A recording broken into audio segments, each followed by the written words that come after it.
Então, falávamos a respeito da ação, né, do cortisol no organismo, né, e como ele atua em tantos locais, né, qualquer alteração nos níveis de cortisol mexe com tudo isso no metabolismo, né? Uma elevação do cortisol ela vai promover exatamente essas características aqui: aumento de glicemia, né, aumento de pressão arterial.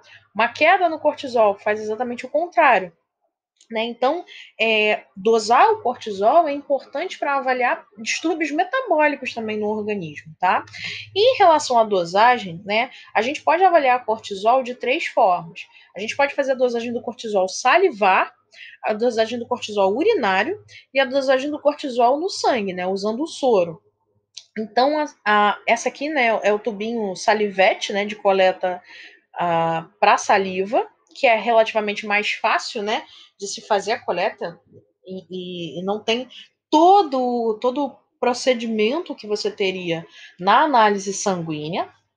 Na urina, se faz na urina de 24 horas, né? E no sangue, vai avaliar cortisol, a quantidade de cortisol proteico e de cortisol livre, né? O cortisol vai ter uma ação muito parecida com T3 e T4, circulando às vezes, muitas vezes ligado a proteínas, tá? E aí serve bastante para o diagnóstico de Cushing, né? E outras coisas que também poderiam estar relacionadas ali ao ACTH, né? Como o próprio Cushing, como a doença de Addison também. A concentração de cortisol no organismo ela sofre algumas variações durante o dia. E aí seria ideal realizar 2 coletas. Uma entre 7 e 10 da manhã, que é o que eles chamam de cortisol basal ou cortisol 8 horas, e uma na parte da tarde, que é o cortisol 4 horas, né? Ou exame de cortisol 16, porque aí a gente consegue traçar essa curva. O pico de cortisol ele é logo após ao acordar, então ele está na parte de manhã, né, onde a gente tem essa elevação, e detectando, né, esse pico ali na parte da manhã. À tarde, vocês vejam que a resposta é bem mais baixa, então traçar essas 2 coletas ou usar essas 2 amostras é importante para a gente ver a variação ao longo do dia.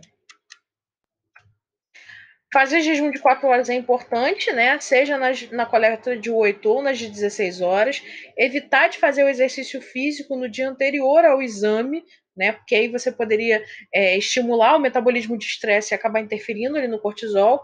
E repousar durante 30 minutos antes do exame. Então o corpo tem que estar ali, ó, no metabolismo basal praticamente. Não dá para você, eu fui resolver tantas outras coisas ali e fui fazer a coleta do cortisol de novo. Isso principalmente na coleta da parte da tarde, porque tem gente que às vezes vai, faz o exame na parte da manhã, aí, como é muito tempo, né, vai, sai, vai fazer tudo que tem que fazer, vai fazer um centro de Alcântara ali, ficar andando na rua da feira para depois fazer o exame de novo.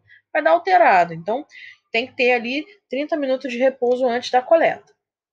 Os valores de referência para a urina: homens menor do que 60 microgramas por dia, nas mulheres menor do que 45 microgramas. No sangue, entre 6 e 10 horas menor do que 0,75 e entre 16 e 20 horas menor do que 0,24, tá?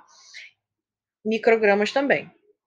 E na saliva, perdão, né? Entre 6 e 10 horas menor do que 0,75, entre 16 e 20 horas menor do que 24. E no sangue, aí sim, 8,7 a 22 na parte da manhã e na tarde menor do que 10. Então, os valores sanguíneos, né, sendo maiores ali do que os valores da saliva, os valores da saliva são bem baixos, mas ainda assim, ó, olha o valor da urina, 45 microgramas nas mulheres, 60 nos homens, o valor sanguíneo, né, parte da manhã e parte da tarde, né, um pouco menor.